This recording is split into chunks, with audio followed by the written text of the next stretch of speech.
Welcome to the ANEW Body Insight podcast, empowering and inspiring your journey to optimal health. Hosted by Dr. Supatra Tovar, clinical psychologist, registered dietitian, fitness expert, and author of Deprogrammed Diet Culture.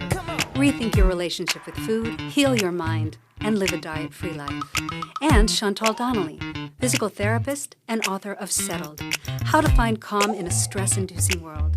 We follow our guests' journey to optimal health, providing you with the keys to unlock your own wellness path.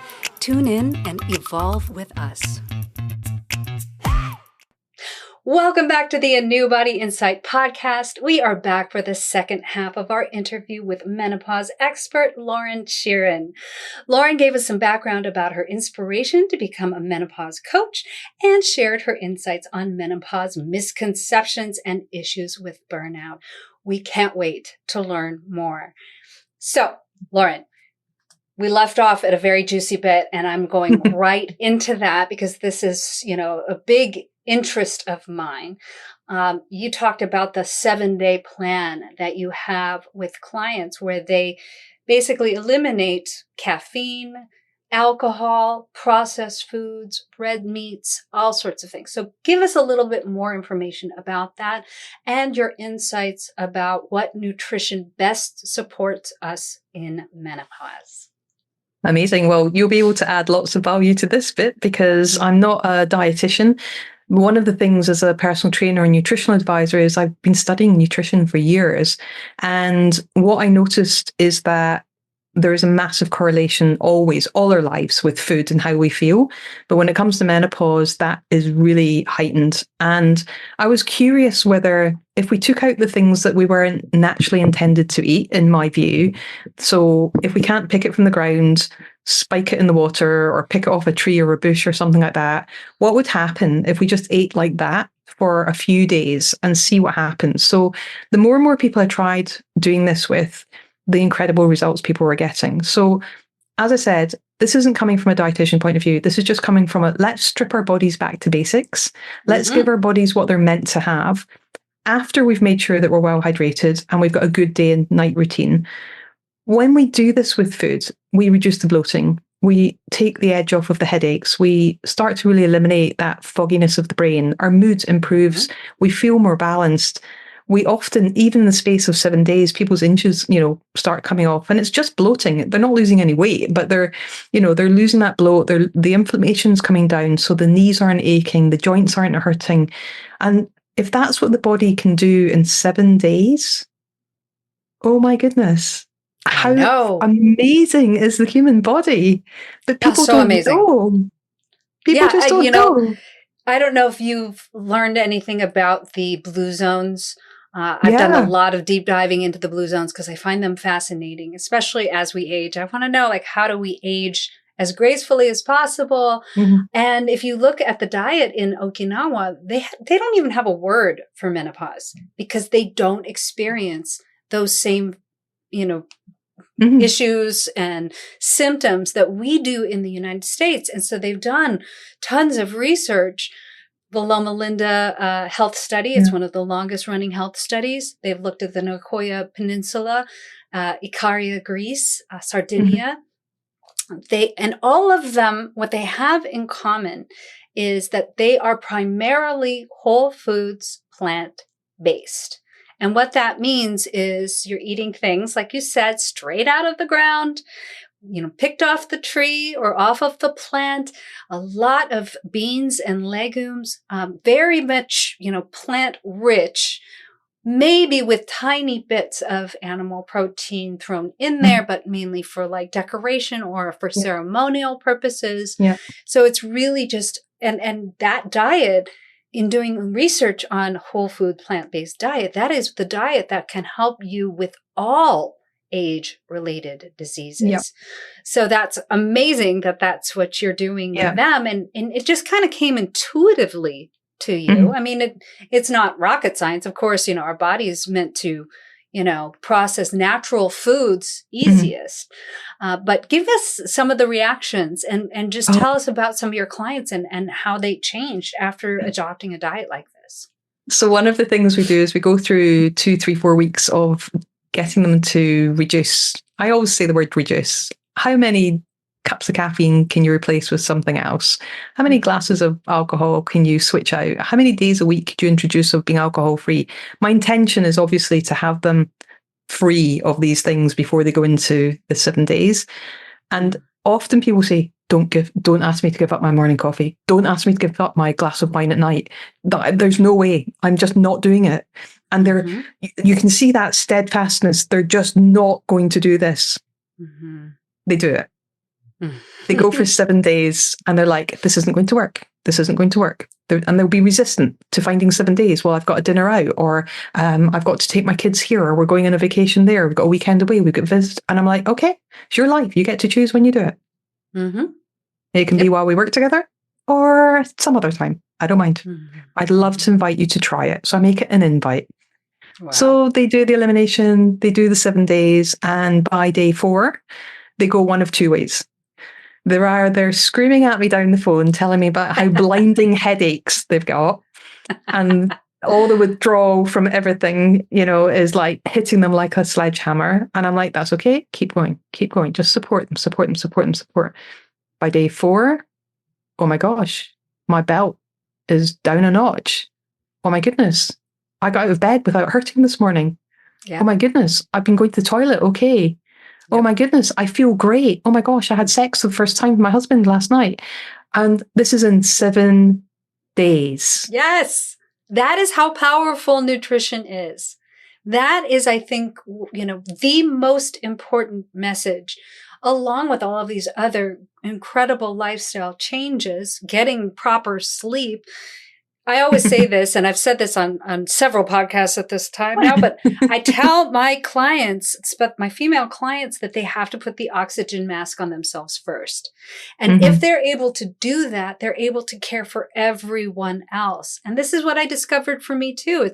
I think I felt a hot flash. I was like, I was really hot and sweaty. And I was like, is that a hot flash? And I decided to myself, I'm not going to experience hot flashes. No.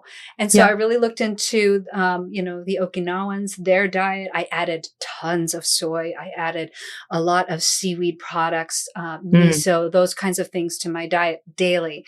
I haven't felt anything since. I also made a lot of those changes. I really drastically reduced. I think, during COVID, we were all like quarantinis, it was just like, let's just get through this. But drinking our way through it.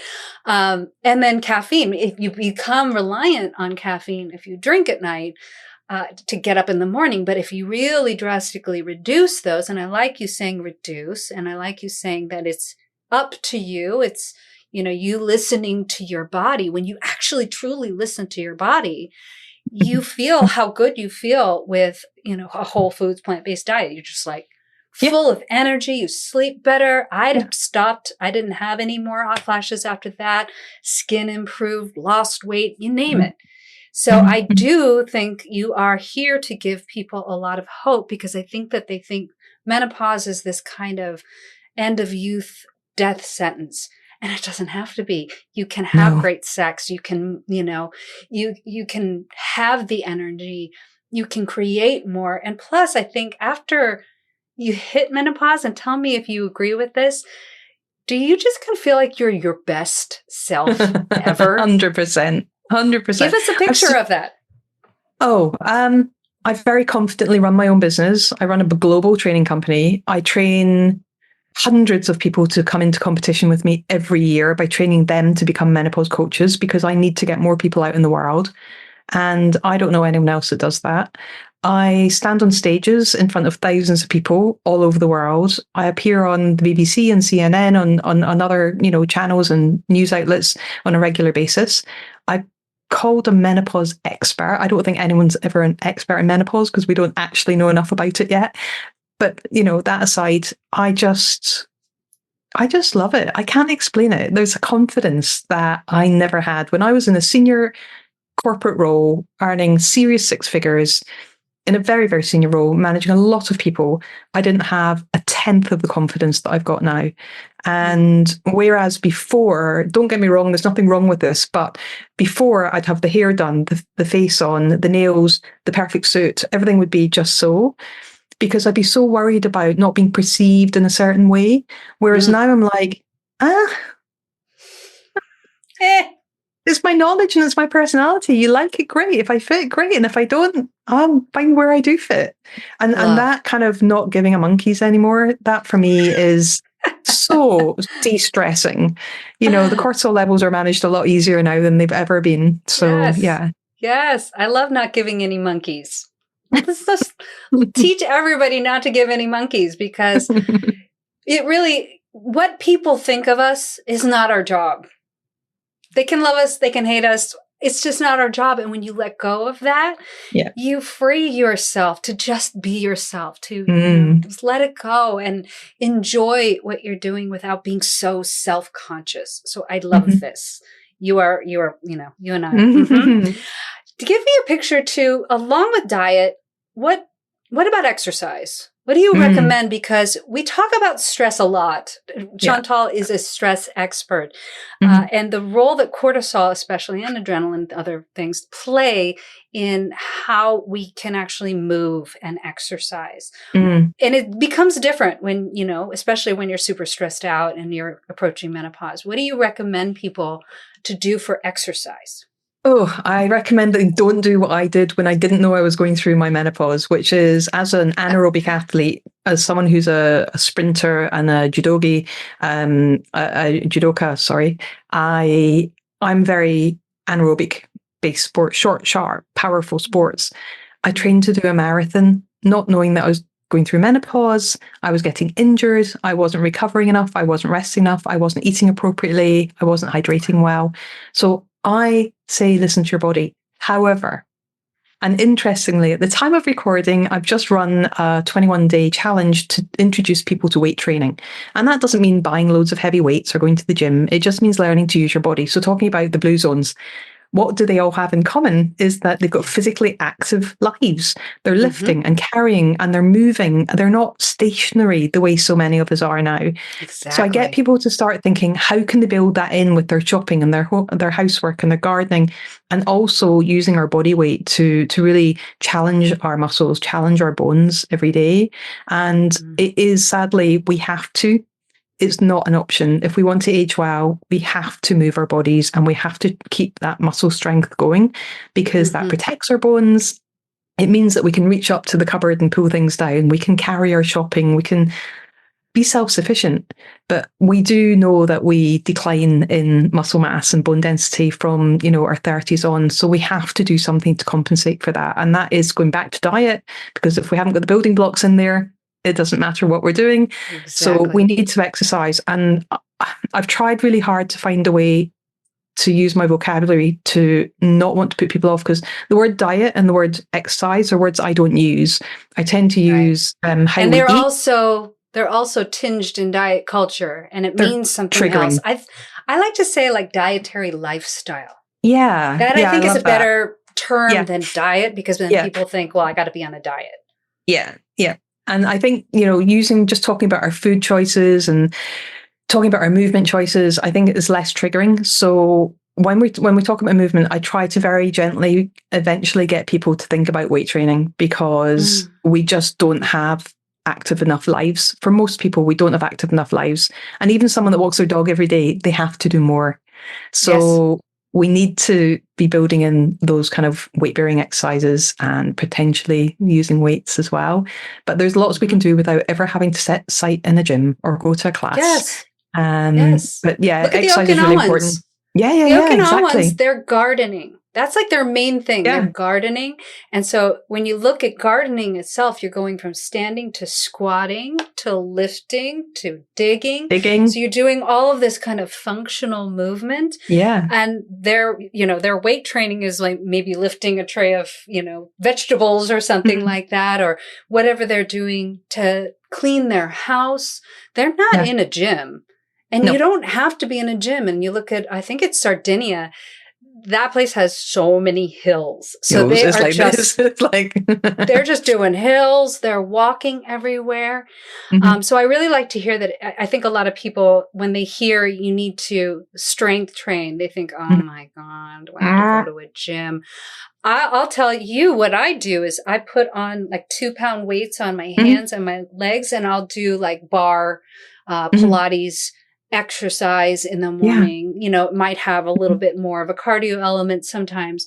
That's Yeah. it. I'm not like lifting like, 20 Yeah. pounds or anything like that, but you wear those long enough and you do enough movement, you're going to build some muscle. So that's Exactly. really cool to hear that that's something that you're encouraging with their clients, Mhm. that it doesn't just have to be, going and Yeah. doing some Arnold Schwarzenegger stuff at the Oh gym. gosh.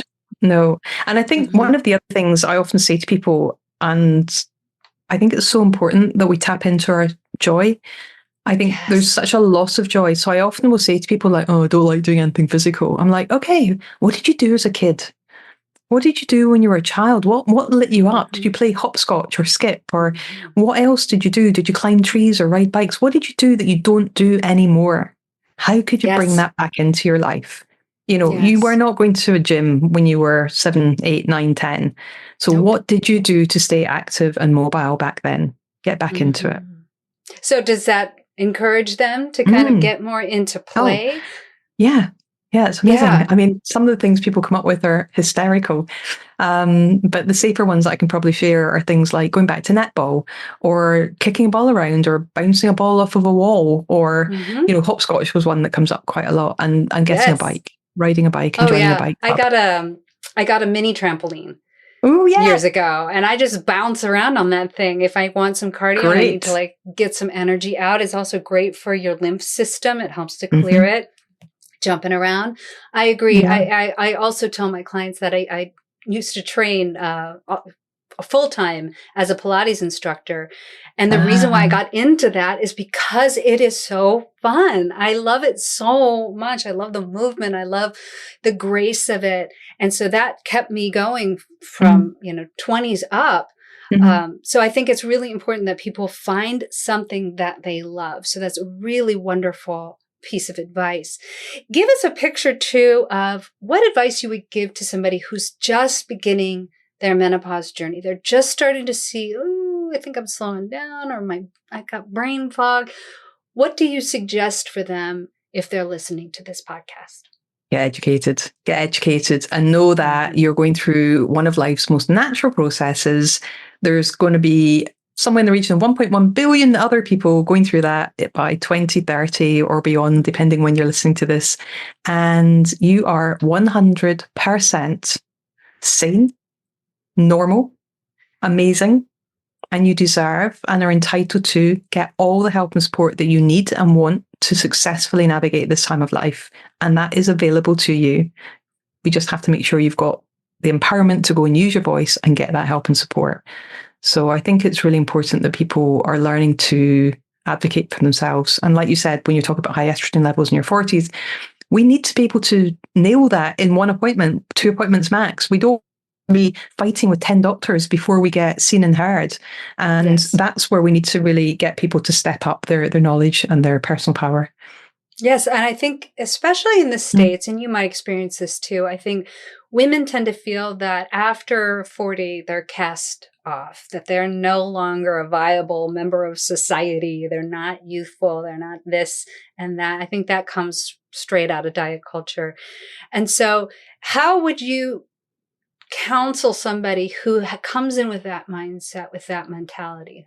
No Mm. one is going to care about me now that I'm this age. Whoa. That's an interesting one. I think the first thing we'd be working on is their belief system. I'd be wanting to understand what was it that was giving them evidence that told them that that was the case.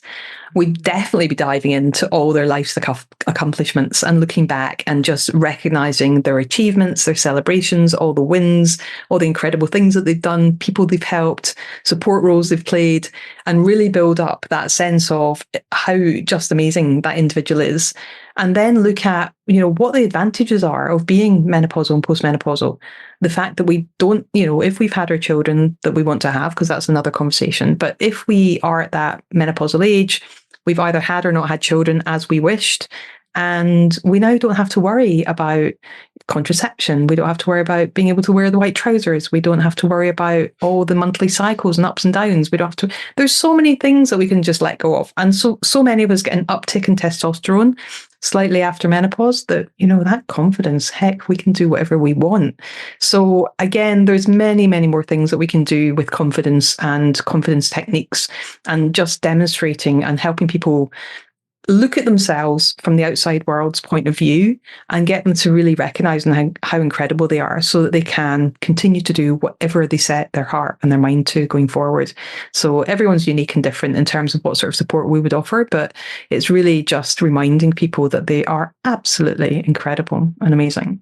Yes, and I think it's kind of it's a shift in focus. It's really how you are either taking in what you are seeing in society that's bad, or if you are shifting the focus and seeing, especially in places like Okinawa, people are revered when they age. People are respected. People come to them for advice.